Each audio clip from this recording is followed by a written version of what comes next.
today Silas and I were able to take advantage of the nice weather outside and spent the first chunk of our session together around the building in the outdoors area. We worked on some loose leash etiquette outside, had better luck on some paver stones than we did in the grass. His nose just went into overdrive once his feet felt the grass under him. So we've shifted focus from movement to just stillness and engagement in the grass. But when we were on the pavers outside, we were actually able to get a really, really nice heel position at my left for about 5 or 6 steps at a time with regular use of our marker. So what I mean by regular use is literally every other step you're saying yep. You don't need to have a treat ready to go every single time you mark, but for every other step, yep, yep. And you see how he's all of a sudden following me like I'm the what? What a yep? Yep a what? What is a yep? Yep. You can even throw down a hand target with your marker. So you can go yep, yep, and give him 2 wins and treat for the second win, okay? So practice that outdoors. A really good goal that you can set for yourself if you're at an apartment complex is to just get out of your front door and then walk down. If you're on like one of the corridors, if you're in like a covered corridor, you can just walk up and down that corridor in a loose leash position. Or if you're on like a front-facing yard space that maybe overlooks some parking areas, you can make a goal like 1 or maybe 2 parking spaces. Just try to get back and forth between those 2 parking spaces, and then maybe see if you can add a 3rd parking space and a 4th parking space with him sticking in that loose leash position. Very good, sir. You being so patient with me. That's a good boy. So we're seeing really good things there. Another opportunity we had while we were outside was to work on his engage and disengage exercises. So this is going to be a little bit different than engagement, where you're just waiting for him to offer you his attention, because when we're in the big wide world outside, there are going to be other people. Of course there are. That's what the public is, right? You know, we get him out in the public space and the public is there. So the engage disengage exercise is designed to help him learn that he's allowed to look. He's allowed to look at all of the other people and all of the other things happening. What we don't want him to do is practice having an opinion about all of those other things. And what I mean by an opinion is pulling towards them, or whining about them, or barking at them. That is kind of the worst thing that we could ask for. So how do we help him understand that? What lesson do we teach to capture the moment when he doesn't have an opinion? So if you've got him on leash and you're hanging out in your parking or your apartment complex, and you've done your loose leash walking, or you've given him a little bit of a potty break, and you're just existing together, and you hear someone open and close an apartment door, I can guarantee you he already knows what that sound means. So I would wait for him to look towards the noise. Just look towards where that noise came from, or where the car door was slammed, or where the stairs started creaking as someone was going up or down. Mark for that look, and then pay him. Now, it might take a little bit of egging on. Stand by.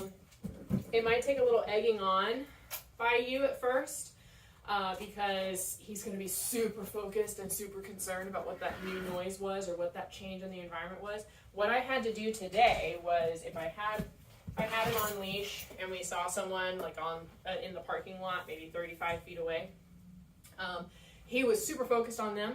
I'd mark, and then I'd just start a conversation with him. I'd say, yep, and then immediately jump into, oh, such a good boy, Silas, what a good man. Just create a running dialogue for him to listen to, instead of just focusing in silence on these people, trying to figure out how he feels about it, okay?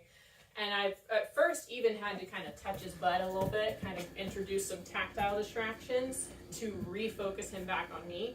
That's when I reached around and grabbed a cookie. And it took 2 reps of that. 2 reps of me having to baby talk to him and like beg for his attention to come back, before he realized, oh wait, if I hear the marker while I'm looking at something else, I can just check in with Miss Laura real quick and she's got cookies waiting for me. So by the end of this exercise, he would kind of glance toward the parking lot as clients or other dogs were coming and going from their cars. I'd mark with yep for that glance. His head whipped right back around to me, and I was able to deliver some cookies for him refocusing on me. That is how we build engagement and disengagement with the environment in a public space. So I encourage you to start doing that in your apartment complex area. If you've got a park nearby that maybe has a playground, I really, really find it helpful to go and just hang out at the playground with him on leash or with another dog. I have my own dogs. And just let him watch and mark for him watching and not doing anything else about it, and get him some cookies.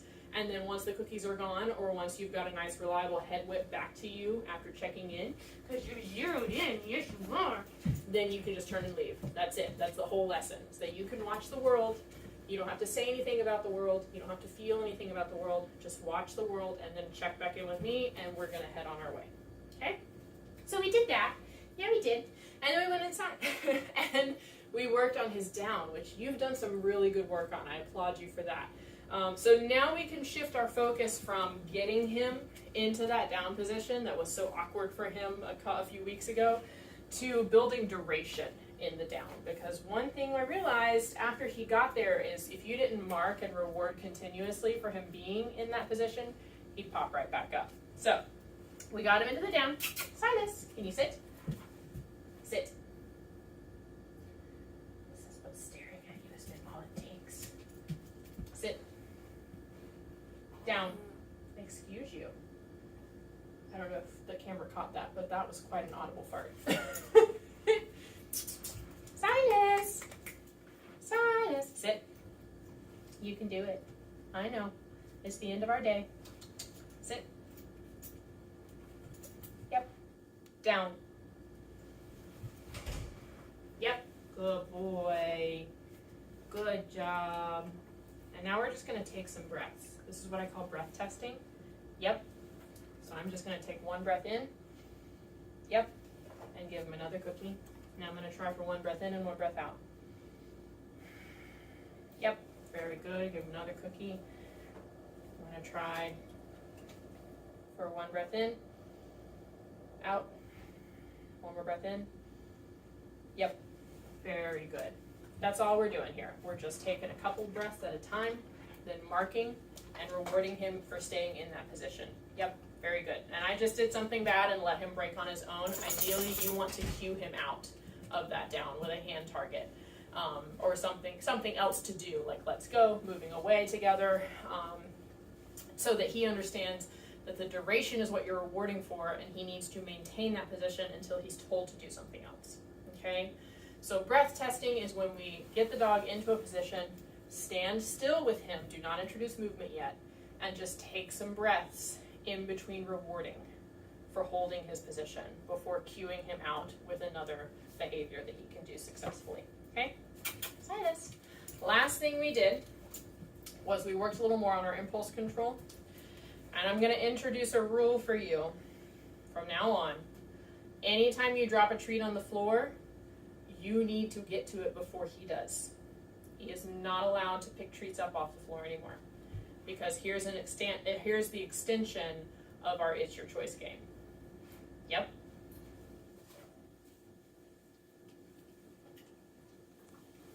Treat goes on the ground. Oh, and see, he just got one. Treat goes on the ground. Gets covered by the foot. You wait for him to look up. Yep.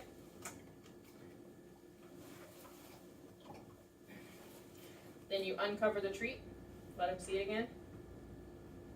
I'm going to kind of tippy tap a little bit with my feet, hoping that he starts looking at me.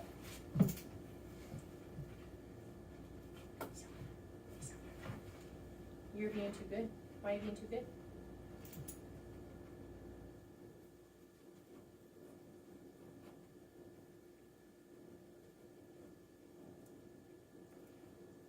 And again, we're waiting for him. Yep, to pick his head up. That is the behavior we are marking for.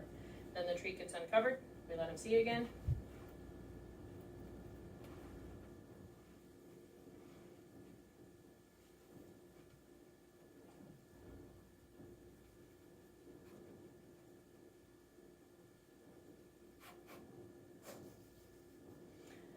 Yep, very good. Now he is tenacious about this, so this is going to be the real challenge for you at home.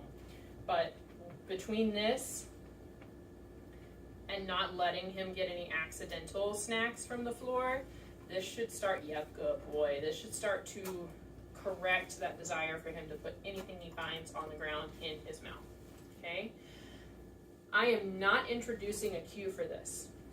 I'm not gonna introduce leave it or anything like that, or focus, because if your goal is for him to be a service dog, then he needs to be able to choose on his own to ignore food distractions, whether they're in somebody's hand, dropped on the ground, sitting on a shelf in the grocery store. You cannot be on a swivel constantly to catch him before he decides to go after something with a cue like leave it. He has to know to make that choice on his own. Yep. So it's simply going to be timing your marker during these lessons so that he figures out, yep, good boy, that ignoring the treats on the floor is the quickest way to earn himself a snack from you. Okay? Let me know if you have any questions about these. Yep, good boy. I did end up having to use a few of my own kibbles. I tried to keep it to our healthy intestinal diet, clinic dry food that we use here in clinic. But if you notice that he's having any loose stool today, or he seems a little nauseous, that would be why. Because he was making so many good choices, and I just had to keep treating him from your bag. So I did sneak into my own treat pouch. Yep, good boy, towards the end of our session, okay? He is making some really good progress, and he's less vocal now than he was when we first started, which are both really good things to see.